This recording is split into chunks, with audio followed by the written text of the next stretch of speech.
Hey guys, it's Nathan here, and I'm here doing this whole streaming thing again. So, Road Atlanta was last week. Now we're back on an oval for the Realish Racing Stock Car Championship. So, I got some setups here that I've been working on, but we're going to start with this one right here. Because we're using the low downforce, the other ones are kind of built for high downforce. So, the first thing I noticed when I loaded up the car on default is it bounces a lot and it's slamming across the ground a lot. So, when you first get into the car, a couple things that you should change. Um, the first one would be the gear ratio. I think up to 2 clicks because yeah, you're going to want to be up to about 200 at the very highest. Obviously, you're going to have some slipstream. You might be a little bit faster than that, but on your own, this is probably about as high as you're going to get, just a little bit below the limiter. Then grill tape, it's at 66 in default. Lower that to 50. You will not get very far on 66% tape. Suspension wise, this is where the important thing is. Now I gotta work on it a little bit more to try and figure out how close I can get to the ground and do a few more laps as well. But I didn't really change the springs any. I felt like the springs were fine, but there weren't any packers. It felt like there were very few. There wasn't very few clicks of packer in there, so I added quite a few more, and it really got the car off the ground. And in doing so, there's significantly less understeer because when it's bouncing off the ground like that, you're not going to have a whole lot of grip. So that's what I changed first. As far as the rest of it goes, track bar and all the weight and stuff like that, I've left pretty much the same. Oh, and the tire pressures as well, I've lowered those quite significantly. That's how you kind of get the most out of the tires, you know, minimum tire pressures for whatever reason. So that's pretty much that, and then brake duct at 90% closed because you're only going to be using the brakes when you're coming down pit road for the most part, and entering corners, you're just dragging like 10% brake. So let's get some laps in. Just going to go straight out. He says to go to the right, but that takes too damn long. Let's just do this. It's shorter. And here we go. So we're going to do probably about like 50 laps here. I'm not sure how long the race is going to be. Nobody really knows just yet. It's going to be a 40-minute race. So, could be a lot of things. Could be 50 laps. It probably should be about 60. That's what I'm thinking. Probably about 60 laps.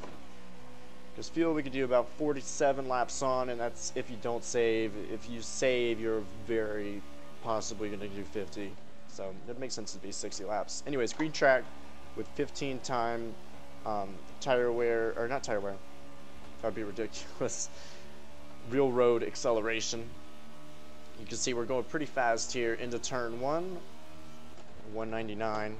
The car just bouncing all over, a little bit loose. Car is still bouncing. We got to give it a few laps to see, because we're going to be working on a race setup here for right now. You have to see how that how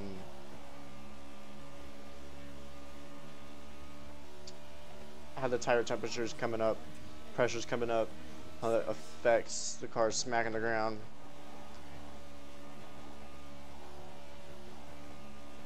This is way bumpier than actual Charlotte right now.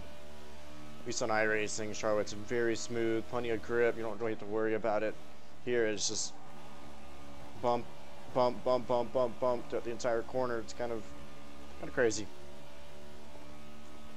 Right now you can see the splits and tire wear is already leaning to the right. You get an idea of the tire temperatures and stuff. So, a couple things to look out for. I mean, you see in the mirror a thin line of rubber being laid down, like you're overheating the tires. Like right there, you can kind of see it. You're overheating the tires, so it's just something to watch out for. You got to work on that handle and improve the grip, or change your driving style up. Right now, we can work on the grip a little bit more than what I got. Still early stages in the setup. And then if you notice how I'm driving, I'm actually not using the brakes at all. I've not touched them. I would imagine towards the end of a tire run, you might want to use the brakes a little bit more, but I'm not using them at all. lifting early, and then just trying to get back into the throttle. That's pretty much it. Lift early.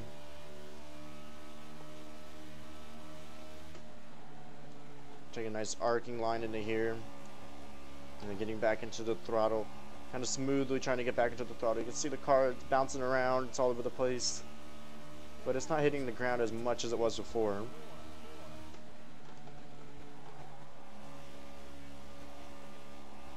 Still hitting it a lot. The front right height's, the left front's on minimum, and the right front's pretty close. You can hear it's already significantly better. So I think it just needs to be a tad bit higher, maybe. I'm not sure what corner of the car is hitting the ground, though. That's the only thing.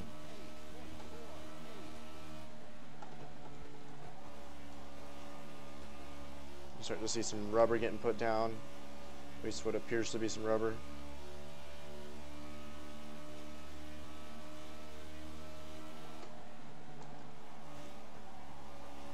So the ideal line around here is going to be around the bottom. If you don't have the bottom, you can survive at least around the top. Get a lap up there real quick. You can see it's like it can be a little bit faster as far as top speed is concerned, but you will be slower overall.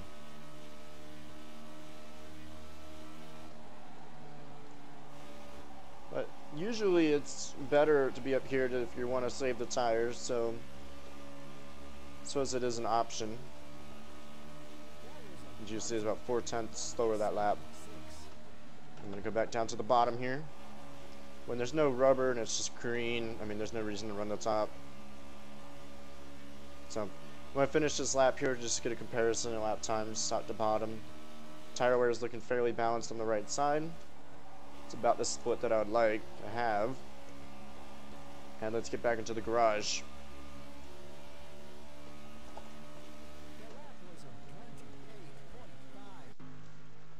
Alright, so everything on this setup, I think this is not like the best, but I think it is pretty close to being race ready.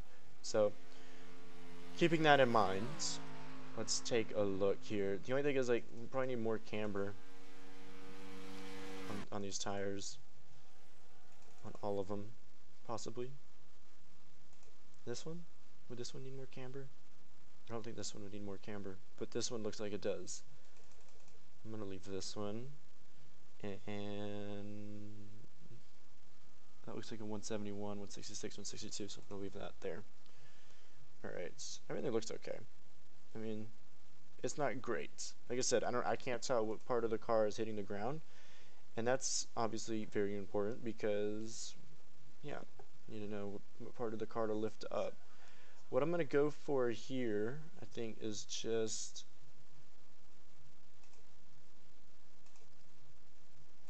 I'm going to do a click around everywhere to start off. You know what? No, I don't think that's going to be enough. Seeing what I just saw, I don't think that's going to be enough.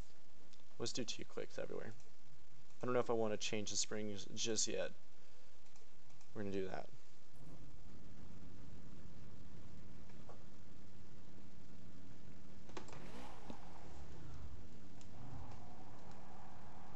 I'm going to head back out onto track, trying to get the car off the ground. That's the goal here. Ooh. Trying to get the car to turn. It's very difficult. Pit road. Trying to get the car to turn around, especially to turn right. Anyways, just headed straight onto the track here. Because I can.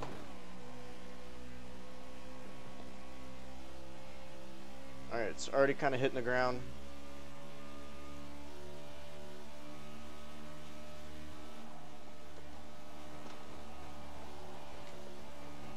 Still smashing the ground.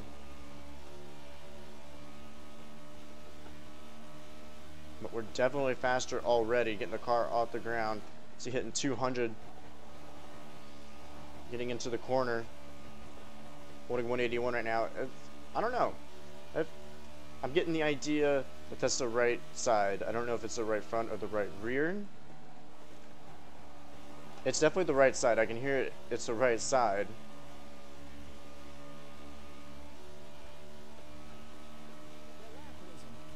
but significantly faster, like I said, just straight off the bat. Drove it in really deep there. Feel the car bouncing and hear the left rear bouncing as well. But it's definitely the right side. Doing most of the slamming on the ground. Oh, getting a little too loose there for my liking. Gripped up real quick though. Another 27.8. Yeah, I'm getting the idea it's the right rear.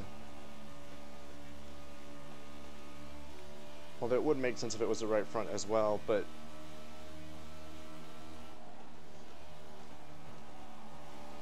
just has to be the right side.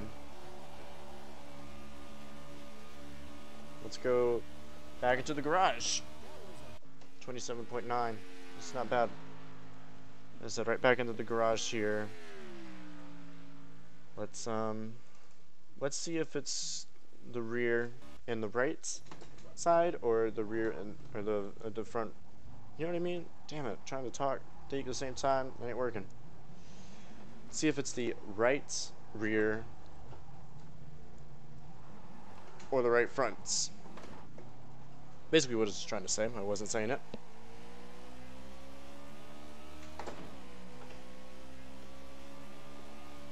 Track is looking pretty damn rubbered. Good to see. Turning up the rubber acceleration, I think, is obviously a good thing when you're testing by yourself. Kind of get an idea of how the track's going to evolve over time. Alright, let's give it a go.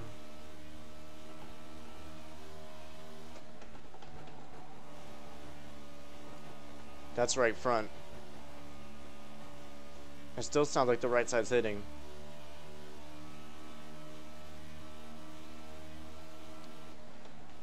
Faster going into turn 3, faster through turn 3 and 4.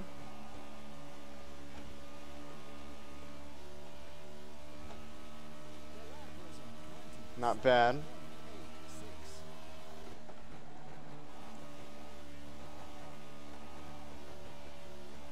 Yeah, I really can't tell what's hitting the ground now. I'd have to assume it's the right front still hitting the ground.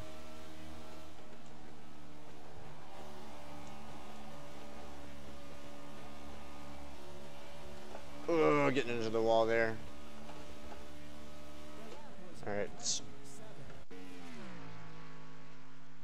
Let me do something real quick. Just increase the Packers overall. I'm not quite sure how dangerous that is. I could be playing with fire. Let's see. But if we can get the car off the ground, the car should be significantly looser, and then we can play with the weights a little bit more and play with the springs a little bit more. But we got to get the car off the ground entirely. And this is a lot of trial and error without telemetry and whatnot. And just trying to listen to what the car is doing, because that's pretty much all I have. So far it sounds a lot better. Didn't hit the ground at all like it usually does on the out lap. Now into 3 and 4. That sounds like right front.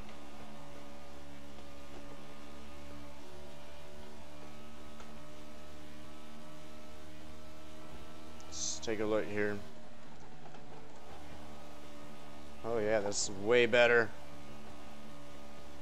Just hit the ground slightly. That's what you want. You want it to kind of bottom out a little bit. As the tires will come up to pressure and they will increase the ride height throughout the course of the run. Here we go, 27.81. 200 coming into the corner. It is still very bumpy.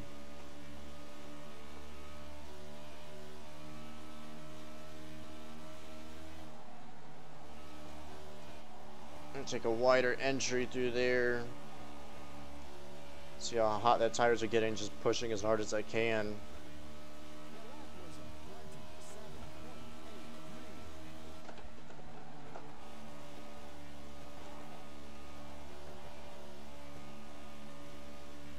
Nice and tucked into that corner. Nearly 200 again.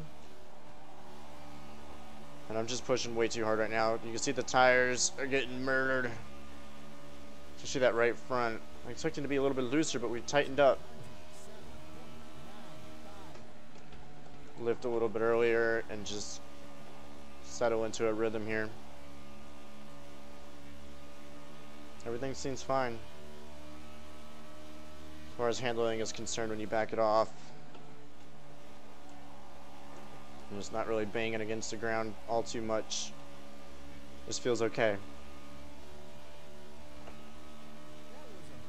One more lap, and then we're going to talk about driving style just a little bit more.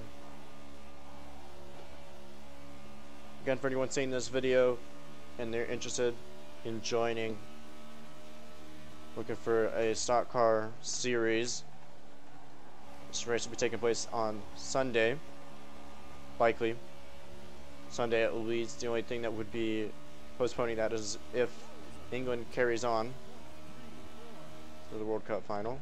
Is that going on right now? I don't know if it is. It might be. I'm not too sure. Should probably be watching that instead of doing this, but whatever. I know the World Cup is today and tomorrow. I'm not quite sure when.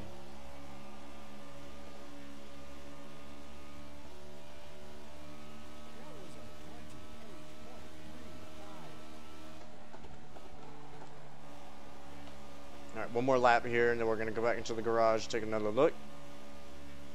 The 28.3, it's about where I've been hanging consistently. You can see the tire temperatures aren't completely out of this world. The only thing is the right front. I'm not quite happy with the tire wear split. But that could just because I've like overheated the tires. 28.3 again. This is a pretty good, consistent setup. It may not be the fastest setup, but it is pretty consistent. That's what I can see so far.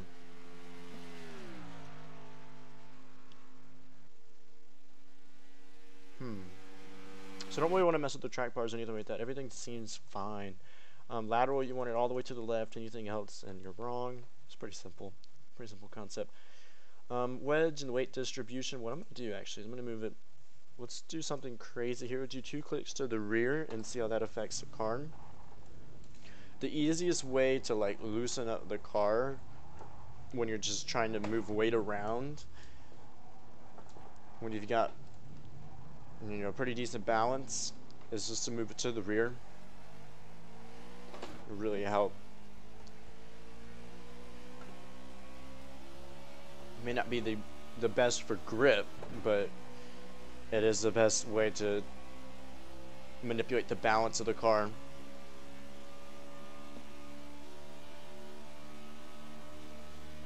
So let's just see how this drives here. You can tell already this is going to be just as fast, if not faster. Just got to see if it's loose. It's too loose. Our slam in the ground, still on fresh tires.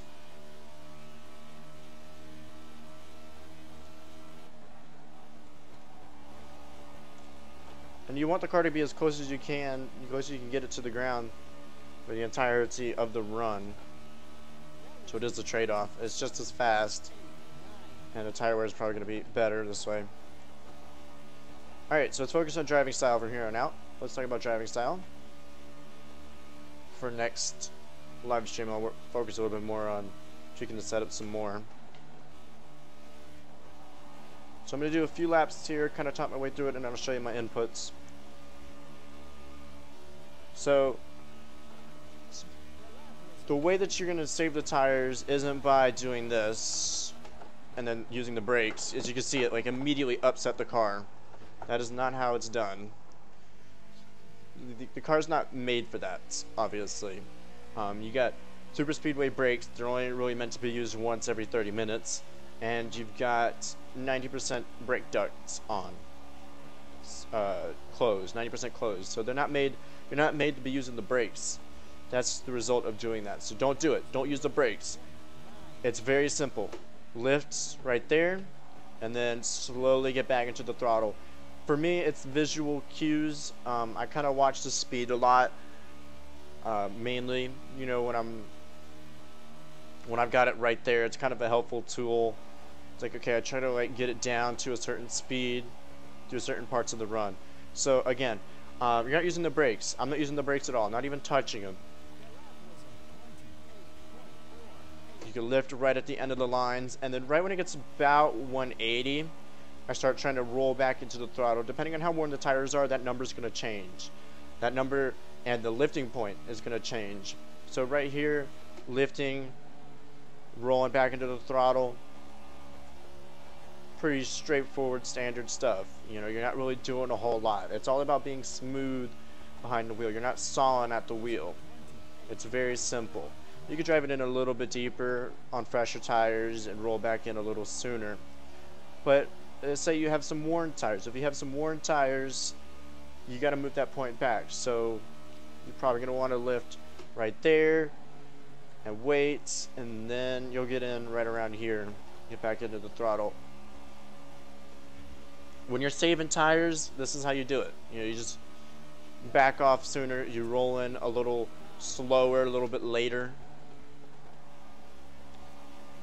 Maybe move up to racetrack a little bit. If you run like a groove above, if you're using less tire,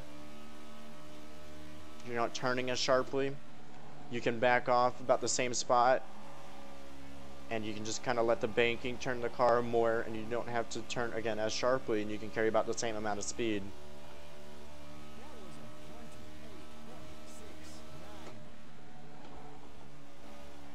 I'm just trying to rubber end this part up here to see how quickly it rubbers in. But that's the important thing, is rubbering in the track as well. I mean, when you've got more rubber there, it's going to be more grippy. You're going to slide less. You want to minimize how much you're sliding, obviously. And you definitely don't want to be driving a dangerous car. You know, there's not a lot of room for a dangerous car around Charlotte anyways. Tracks like Kentucky, aka Eagle Creek Speedway, on rFactor 2, they have a lot of room, a lot of space. You can kind of be a little sideways and have room to save it, but not so much here. We're going to get one more lap in here, and then we're going to look at some inputs. You see 28.5 is just doing this, and that is a good lap time for the race. Is very good for the race, and the tire wear about where I want it. Rear is getting used more than the fronts, and there you have it. See that lap time as well, 28.4. I'm gonna save this setup. I think this is pretty good, so I'm gonna give everyone a look at it. I'm just gonna name it real quick. That's so yeah, full fuel, gear ratio, a couple clicks on the final, increasing it. You can see the spring rates and the packers and the ride heights. This is not final. Work on this a little bit more, but this is a pretty good idea. It's going to be kind of a loose handling car, and then you got the rest of it right there. So anyways, that is that. Let's take a look again. Where did that run begin? Lap 31.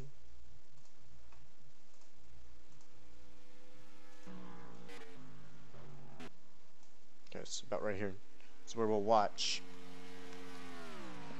So we're gonna leave up, you know, the screen and everything so you can see. Obviously. Oops, kind of like. So right there you can see driving it in really deep. Does it even show? Oh yeah, the blue's the brakes. So yeah, that was like half brakes, and it unsettled the car like immediately. So the reason why you don't want to do that is obviously because you're not supposed to use the brakes, but also it's going to load the front of the car too much, and we don't want to do that.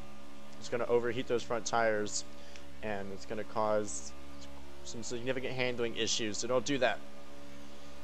But you can see, again, the handling of the car is built so that you don't use the brakes. No brakes whatsoever. Very slight turn of the wheel. The banking does a lot of the work for you, and you can see how I roll back into the throttle. This isn't really a track that requires you to run a loose setup at all, so just getting back into the throttle pretty quickly there. Trying to get a feel for the car, getting in and out of the throttle depending on how loose I am.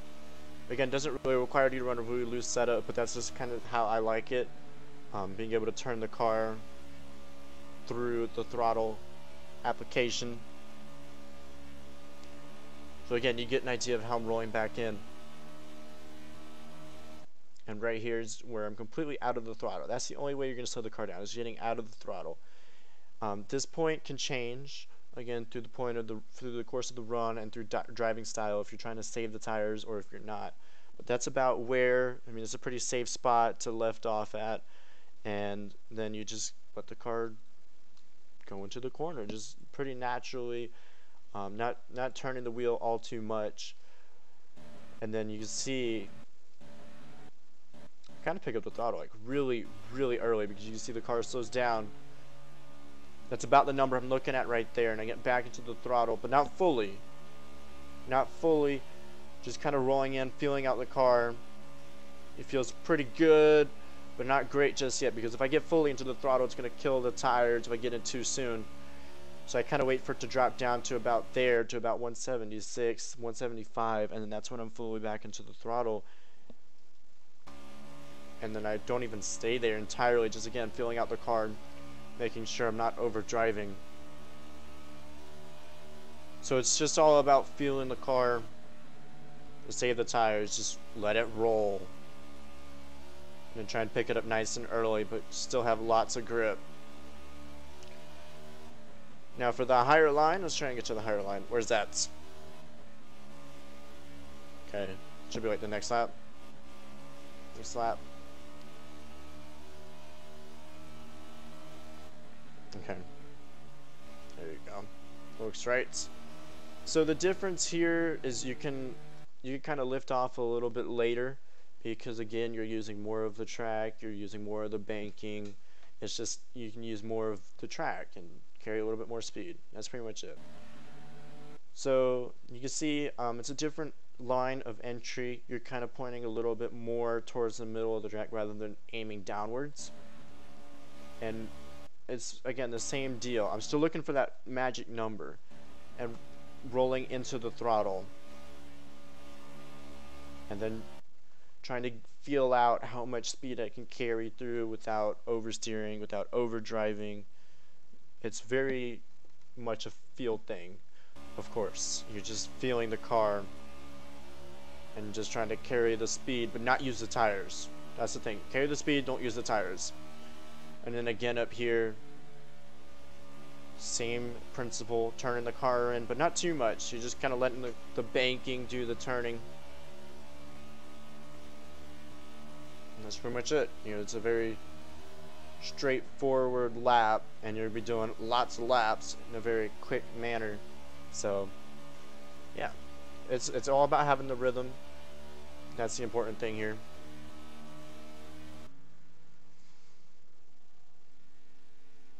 And I'm just saying, just a groove above the rubber there, just for show, no particular reason.